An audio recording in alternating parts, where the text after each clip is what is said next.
put on makeup. It's time to dress up right. It's time to raise the curtain on the Muppet Show tonight. Welcome back to the Muppet Show. It's time for a History Muppisode with Kermit. Today we will be learning about the era of Thomas Jefferson. Hey kids, how's it going? Are you excited for learning with Kermit? Yeah! Now normally I go by Kermit. So today, you can call me Kermit! For our first little section here today, we will be interviewing Thomas Jefferson. So let's not waste any more time. Whoopity-doo-dah! May I welcome Thomas Jefferson! What did I Good day. Good day. Alright, so we're glad to have you on our show today. Thanks for having me. So I just have a couple of questions for you. First, we'll start off with how the 12th Amendment was added. Well, actually, during the election of 1800, a tie between Aaron Burr, that rascal, and I occurred because we both received 73 electoral votes.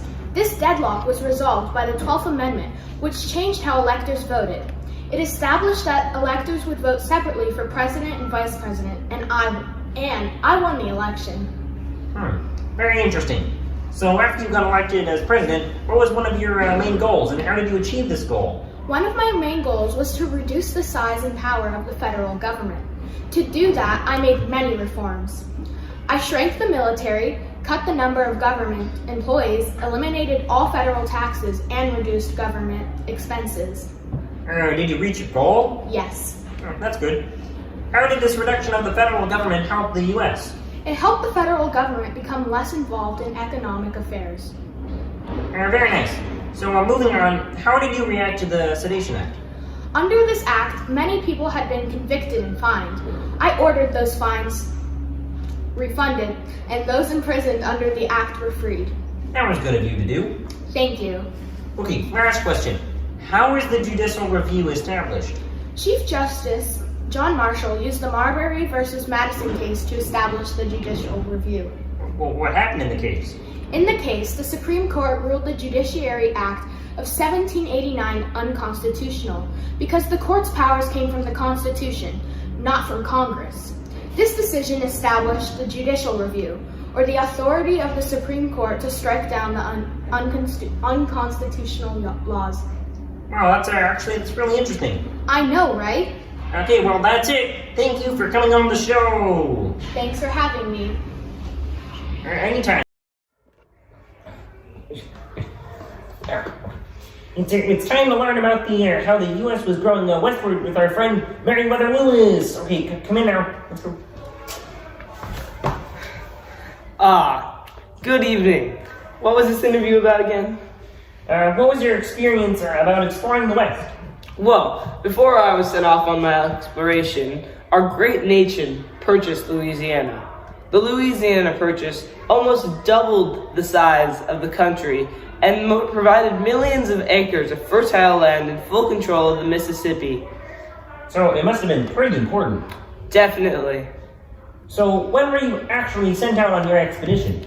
Well, in January 1803, I was assigned to pick a co-leader for the expedition, so I chose William Clark, a fellow Army officer. We were assigned to report on the geography, plants, animals, and other natural features of the region. We were also requested to find a waterway between the Mississippi and the Pacific. Did you find a waterway? No, we did not end up finding that waterway, but we followed the Missouri and found the Rocky Mountain Range. Oh, very interesting. And are there any other events on your voyage? Well, in late October of 1804, we were joined by a French-Canadian fur trader and his wife, Sacagawea, who turned out to be very useful later on. She was meant to be the translator of the group, but also ended up helping us with many other things.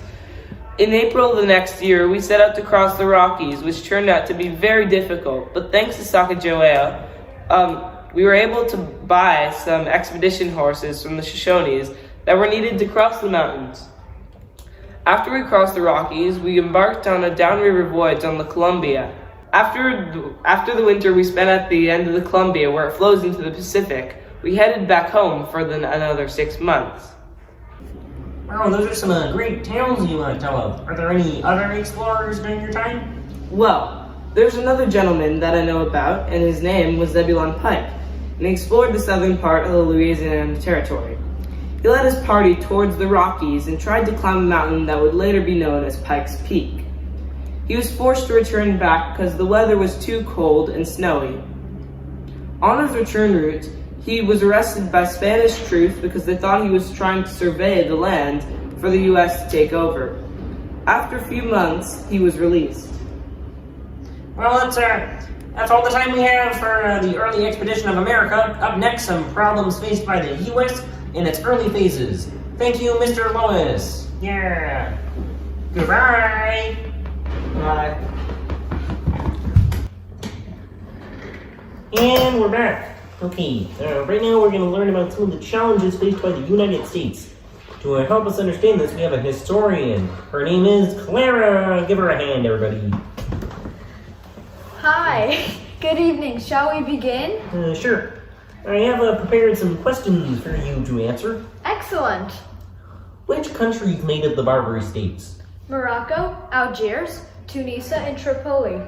Can you go into a little more detail about what happened with the Barbary States? Well, after the American Revolution, pirates began attacking American ships in the Mediterranean Sea. The pirates came from 4 small countries I mentioned before from the Barbary States. Barbary pirates raided European and American ships. They took property and enslaved sailors, then held them for ransom.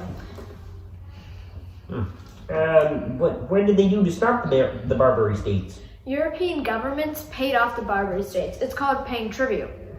Oh, and what does tribute mean? It means a forced payment from one country to another. The United States also paid tribute, but Jefferson stopped this method and instead sent warships to the Mediterranean Sea to keep American merchant ships safe. How about we move on? Why did Britain and France seize American ships? They seized American ships because Britain and France were at war, so they looked for ways to weaken each other. One way to do this was to cut off the other country's foreign trade, America. I think we're learning a lot, but we aren't done yet. So what was the Embargo Act of 1807?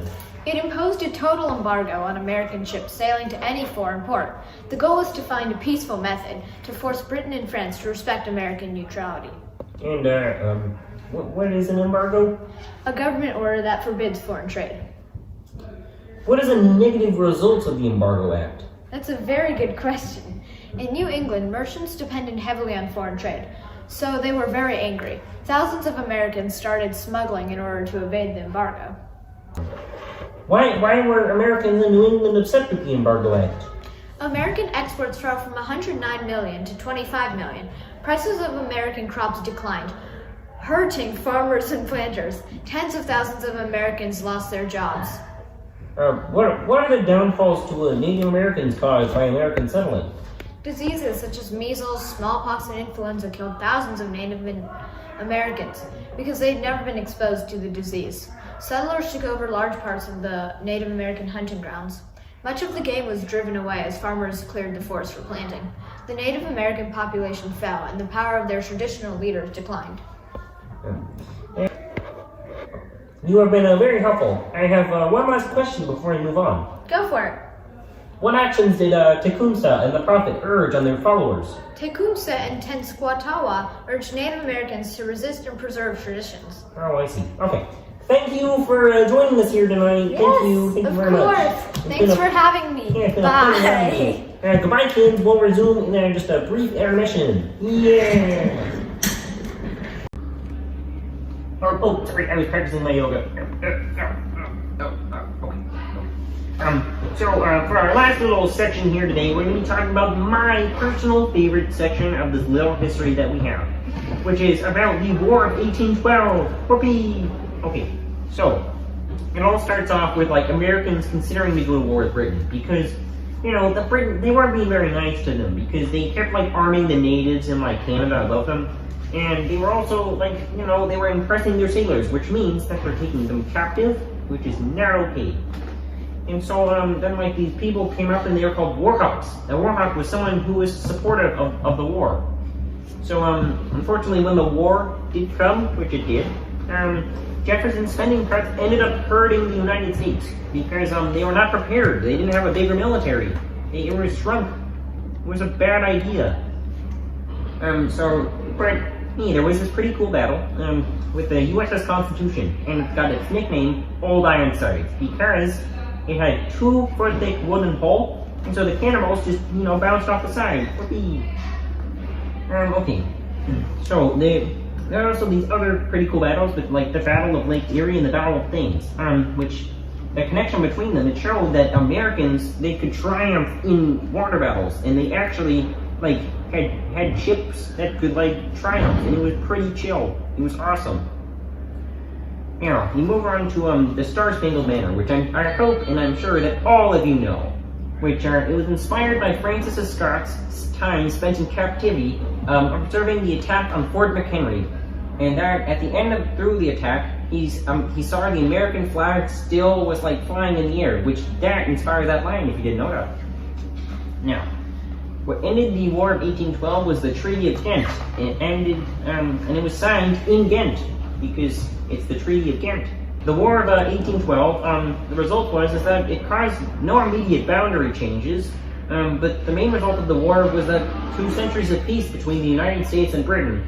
Although it did hurt the trade, it hurt some trade in New England during the war, but we're not going to talk about that right now. Okay, Kermit out. Goodbye, kids. This has been Learning with Kermit, and we've had a blast here. So click like and subscribe in the description, and check out the next videos. And don't forget to click that little bell and see when the notifications pop into your email.